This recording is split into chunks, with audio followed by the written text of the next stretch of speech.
Hoy quiero hablaros sobre los protocolos familiares. Para los que trabajamos como asesores de empresas familiares, es una realidad comprobada que la principal causa de desaparición de este tipo de empresas está en el hecho de no saber gobernarse internamente.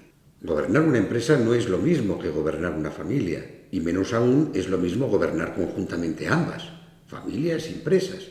Precisamente esta complejidad es la que hace diferente a los gobiernos de las empresas familiares.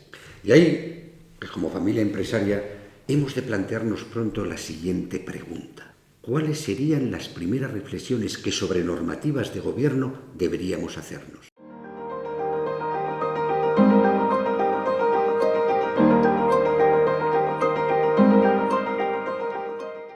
Hola, soy Fernando Nogales, asesor de empresas familiares, y con este vídeo y otros que trataré sobre el tema de los protocolos familiares, vamos a ir analizando no tanto sus contenidos normativos como algunas reflexiones frecuentemente olvidadas a la hora de escribir dichos protocolos familiares. Por desgracia, he visto más de un protocolo familiar demasiado estandarizado, en el que si bien su estructura y normas de gobierno son estrictamente legales, me doy cuenta de que dichos protocolos no están adaptados a las necesidades particulares de esa familia. En términos generales, para profesionalizar el gobierno en una empresa familiar existen dos características diferenciadoras que son esenciales. Por una parte, sus normas de gobierno, muy distintas de las empresas no familiares, y por otra, sus estructuras de gobierno, las cuales veremos que son más amplias y complejas que en las empresas no familiares. En la figura que os muestro, vemos de manera resumida una serie de apartados que suelen estar presentes siempre en los protocolos familiares. En esta ocasión me voy a centrar en los dos primeros apartados, los valores familiares y la estructura de gobierno en las empresas de familia. El primero, el referido a los valores familiares, es muy importante, ya que dichos valores son los que dan a esa familia su identidad como tal familia empresaria. Los protocolos son eficaces solo si están personalizados para esa familia en concreto. Por eso es tan importante este apartado protocolario de los valores familiares y que además en los protocolos sea el primero de todos ellos. En las 3 décadas que llevo trabajando con las empresas familiares he visto de manera frecuente que éstas perduran porque sus miembros quieren seguir perteneciendo a esa familia empresaria, no solo a esa empresa familiar. Para ellos, trabajen o no en la empresa, es muy importante seguir perteneciendo a esa familia originaria que les dio su identidad.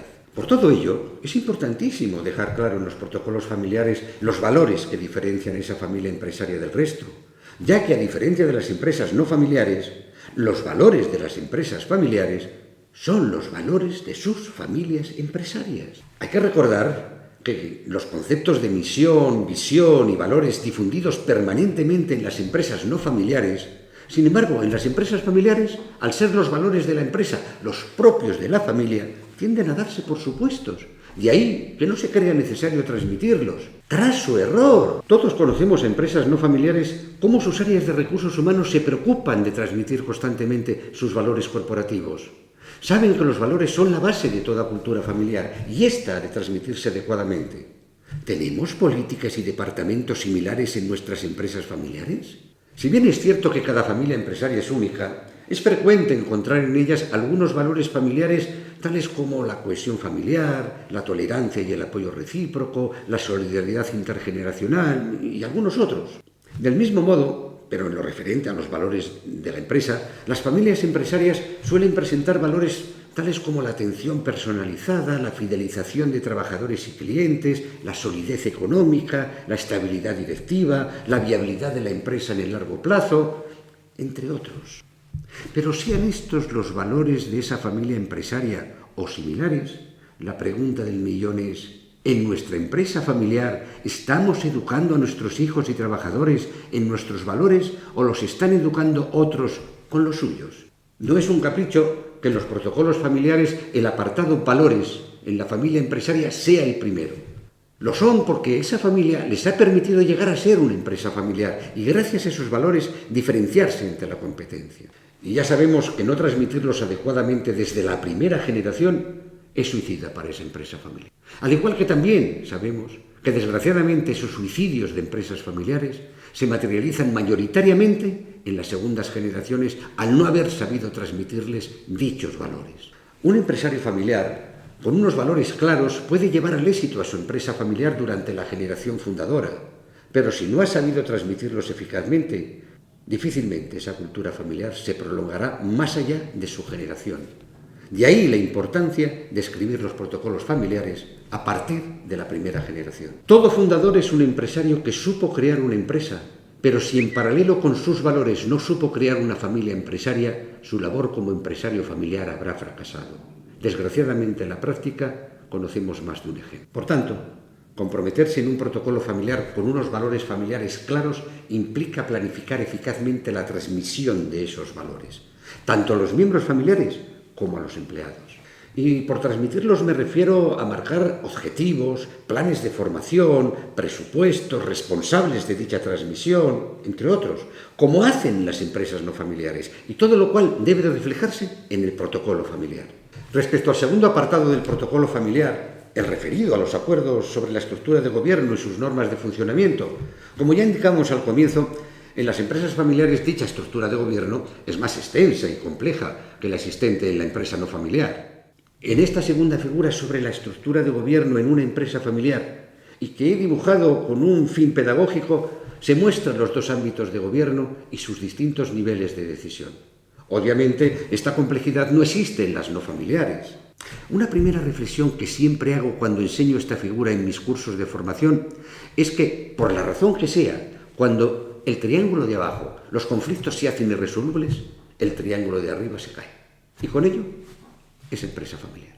La segunda reflexión, no menos importante, es que en toda empresa familiar, pequeña, mediana o grande, nunca hemos de confundir funciones con estructura. Las funciones de gobierno hay que hacerlas siempre, tenga la empresa la dimensión que tenga.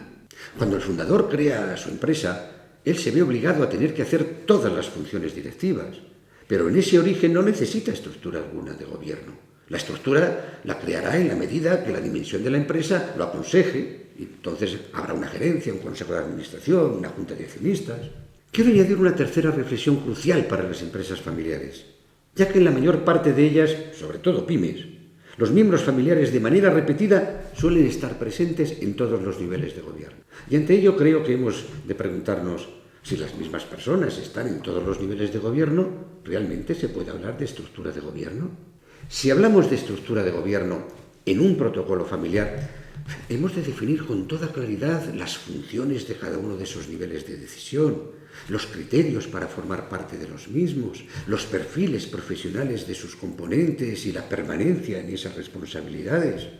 ¿Qué decisiones son exclusivas y qué decisiones son vinculantes con otros niveles de gobierno, entre otros aspectos?